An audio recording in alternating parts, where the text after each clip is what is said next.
Hello, everyone, and welcome to another episode of The Powerful Man Show. I am your host, Doug Holt, with my co-host, Tim, the Powerful Man Matthews. What's going down, brother? Yeah, I'm very well. I'm feeling good. I've got my seat. I've been waiting for this seat to arrive for 2 months. So it feels. I've been looking at you. You're swiveling your chair sometimes. I'm like, oh my god, I'd love to be sat down. I've been at a stand-up desk for like years. It feels great to just be so comfortable. You're still at the stand-up desk. You're just adjusting Yep. it up and down, right? Yeah, that's Yep. what I do. Yep. I found myself getting a little bit uncomfortable though when we were recording, and I found myself Getting older. Legs and getting older and all that. So the seat is most welcome. I bet it is. Well, having a good seat is, it's kind of like having a good bed, especially if you're working a lot. I'm amazed at how many people, myself included in the past, invest in, cheap seats, yet you're sitting, or for their staff, you're sitting down there for, 8 hours, maybe, depending, on a typical work day. But, Yep. sometimes you got to take care of yourself, man. So I'm glad you are. I'm glad you made the investment in yourself. You're definitely worth it. Thank you. Too kind. I am. Anyway, bud, what I want to talk about today is the ideal husband, right? And this notion of the ideal husband. So when I say the ideal husband, Tim, besides myself, what comes to mind to you? Myself? Yeah. You're not married. Yeah. No. The ideal husband, what comes to mind for me? Playful. Okay. Present. Okay. Firm. There's no real person that comes to mind, seeing as you're taking yourself out of the picture. But yeah, it's just that energy of that playful yet firm, present, loving yet again firm. The word firm keeps coming to mind. Yeah, I think that would sum it up. Yeah. I mean, well, that's the interesting thing is you can't come up with somebody, right? What about a fictional character? When you think of a movie character, maybe a book you've read. I know you mostly read nonfiction, but like a movie you've seen where you think of like, okay, that dad. Yeah, or husband, I know. Not dad, but husband. Yeah, I know. Do you know, have you watched that TV series, This Is Us? Yep. That guy, he is awesome. You know, the guy that plays the father, and obviously he's married to the mom. Yeah. I've only seen a couple of seasons with my wife. The first couple, I think, first two. He's great, that guy. He is. So what are some of the qualities that he has that you see that you're like, if I could add a little bit more of that to my life and my relationship, things would be a little better. As a husband? As a part, well, yeah. Yeah, well, as a partner for me, but the qualities in him. What are the qualities in him as a husband that I look at? God, again, I'm struggling to pull those out. The qualities, maybe it's a bad example because the main qualities that stand out in him is a father. But at the same time, do you know what? He really respects his wife. Yep. Like he really puts her on a pedestal in a place of not being wimpy about it and not having an opinion, but just from a place of real adoration for her. Making sure she's taken care of. Making sure I just love the way that sometimes when she's having a real moment and she's an emotional moment, let's say, there's times when he's able to just pause, look her in the eye and just say something like, hey, look, it's going to be fine.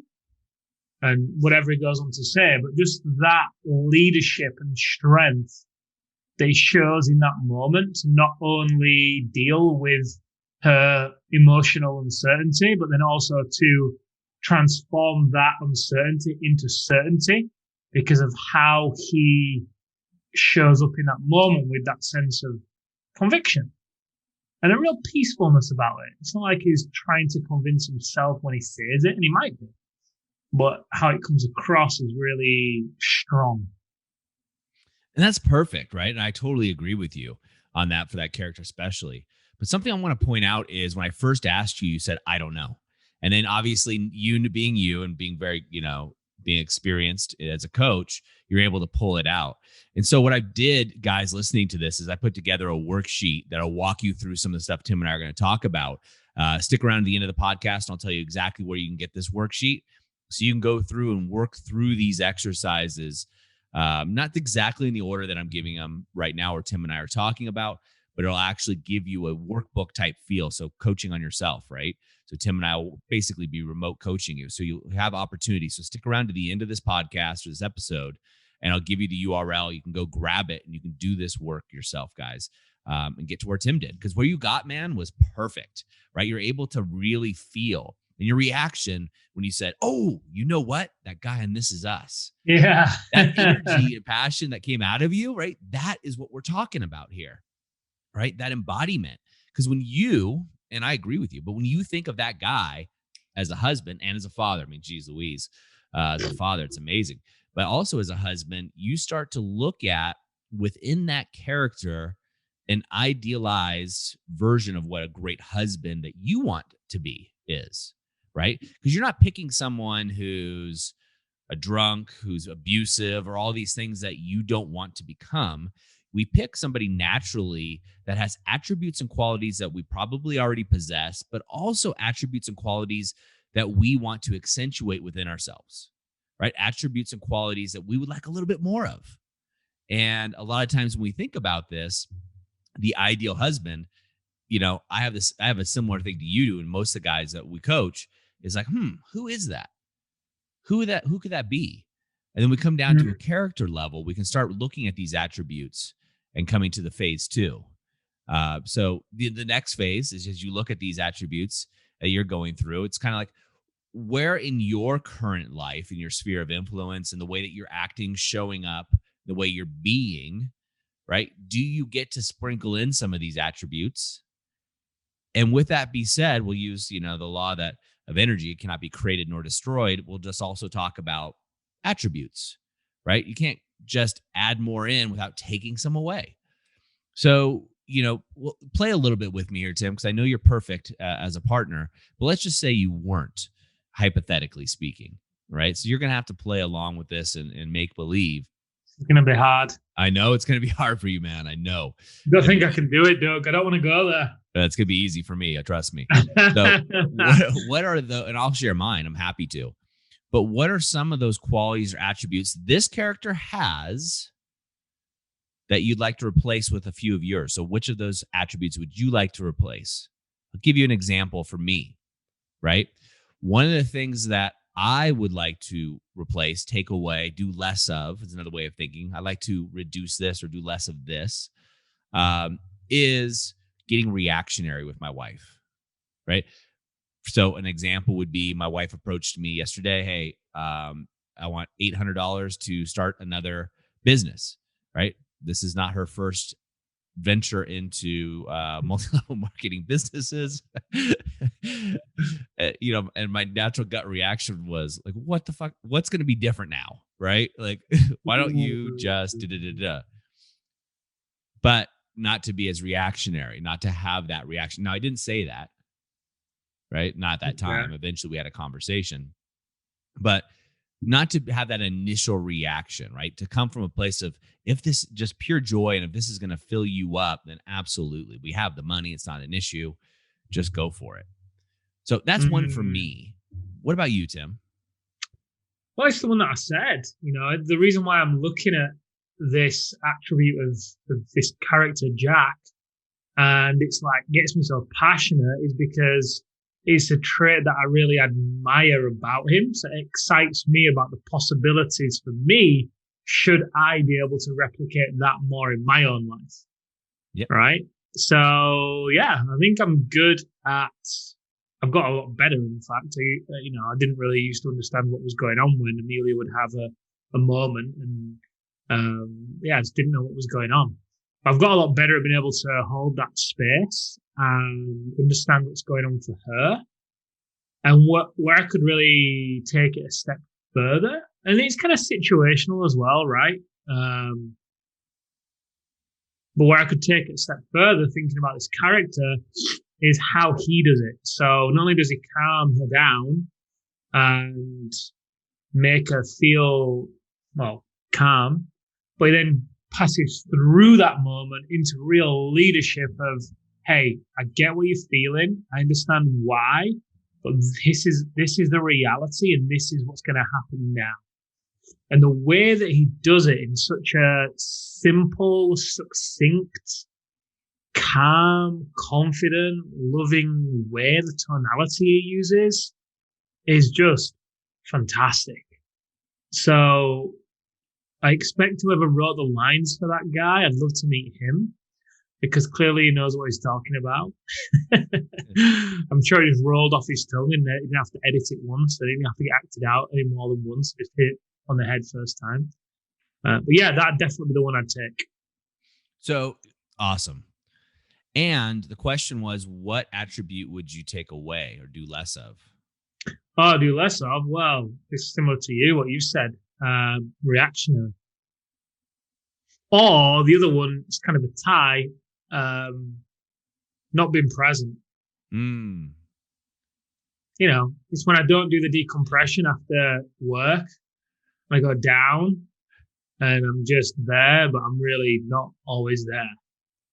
Sneaking away, sending your mistress across the United States, across the world. Yeah. Messages. Boxers whispering, Doug, Amelia's shouting me right now. I'm gonna have to go. It's 10 o'clock.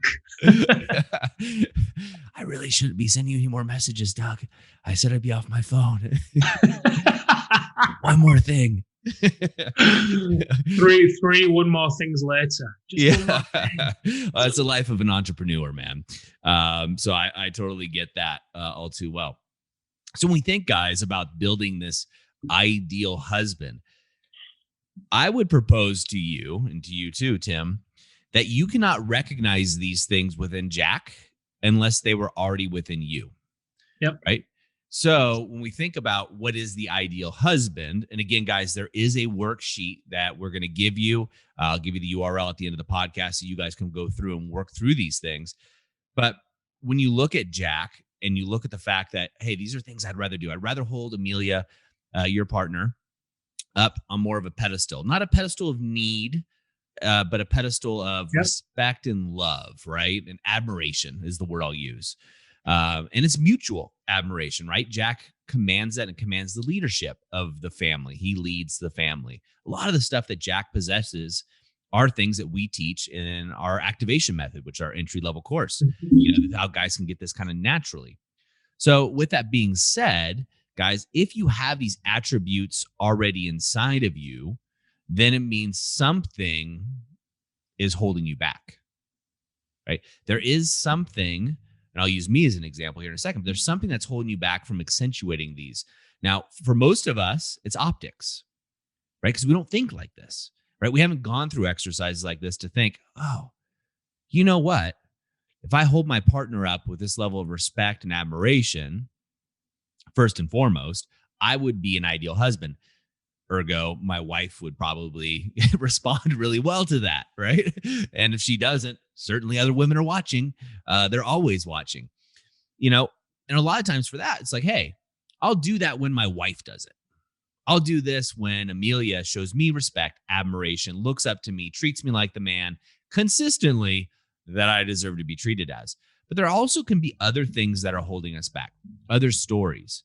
But it really starts with diving into this idea of what are the attributes this guy has.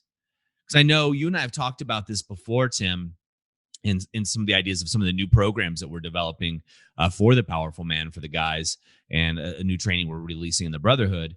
But it's this idea of like, yeah, but is it authentic? Is it authentically me? In other words, said a different way, for you, if this character Jack, if you start doing the things that Jack is doing, is it authentically Tim? Or are you being a fake, a fraud, inauthentic, an imposter? And the truth is you're not, right? Because you wouldn't recognize these things within Jack unless they were already inside of you.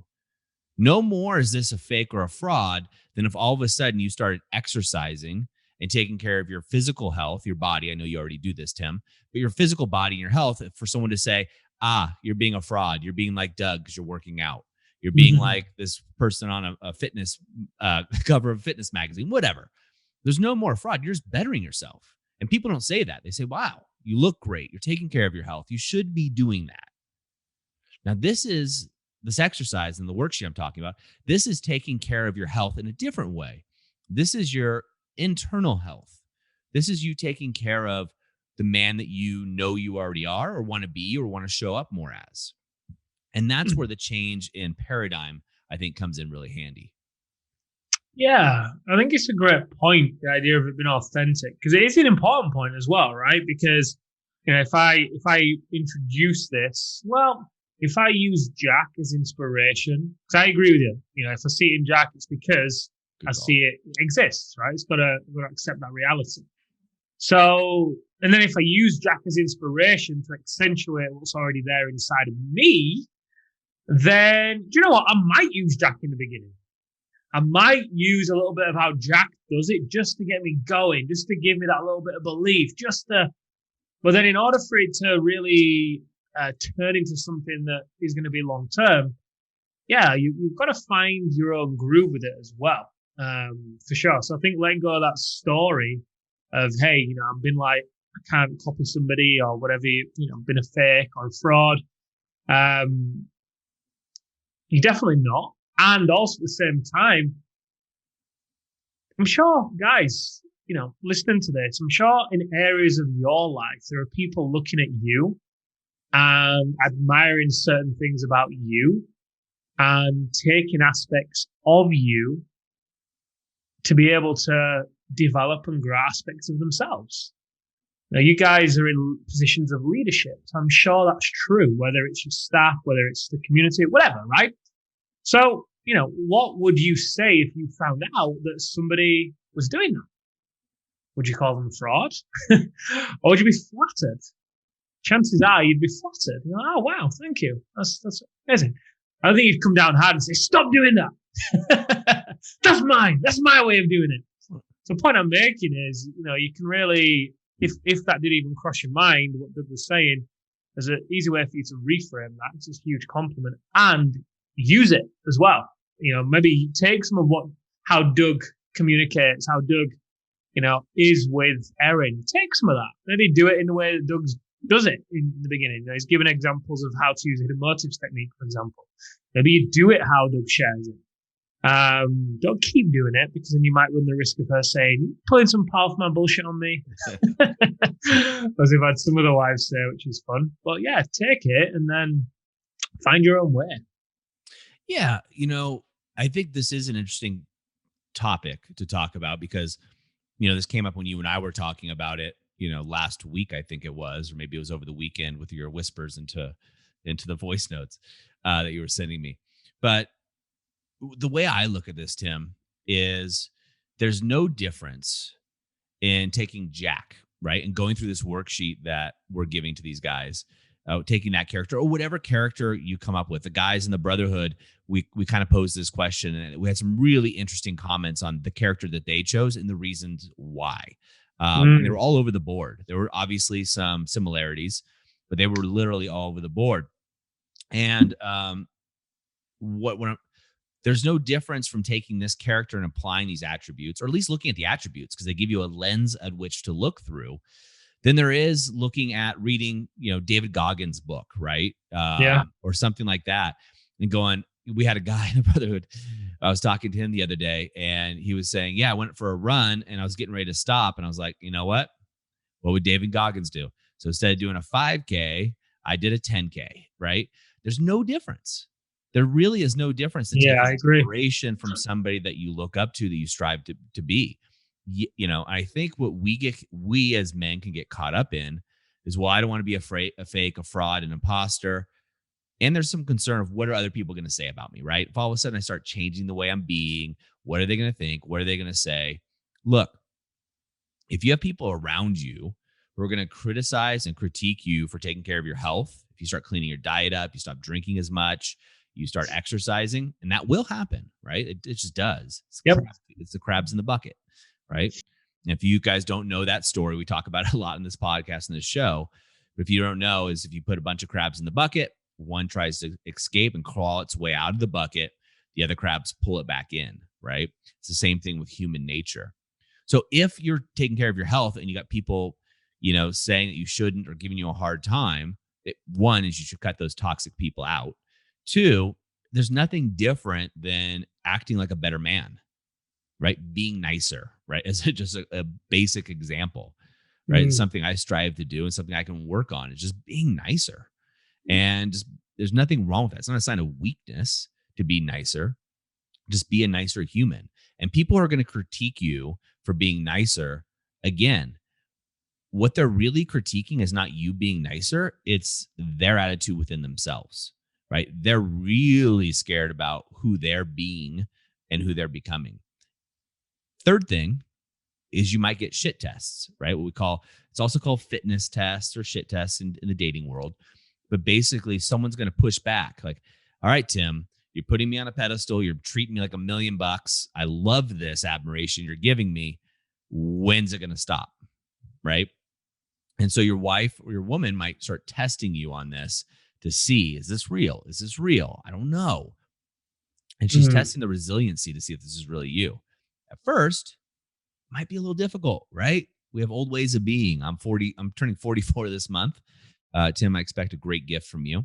I'm turning 44 this month. So I've been doing this way of being Doug for 44 years or whenever I started really getting ingrained. And so might take some time to change those habits, and ways of being here. And these are things to consider when you're going through this worksheet that I'm talking about. Scary to think it's been 44 years. You've been ingrained in this way of being Doug. I know. Scary. Yeah, guys, you really got to get the worksheet because I think this is such a great opportunity to unpack a lot of lies and myths that I think hold a lot of men back from being great husbands and just being great men at the end of the day.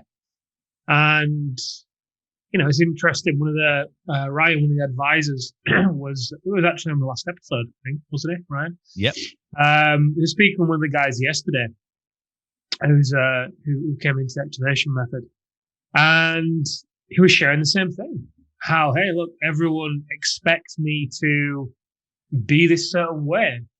I've got certain standing in the community. It's a small town.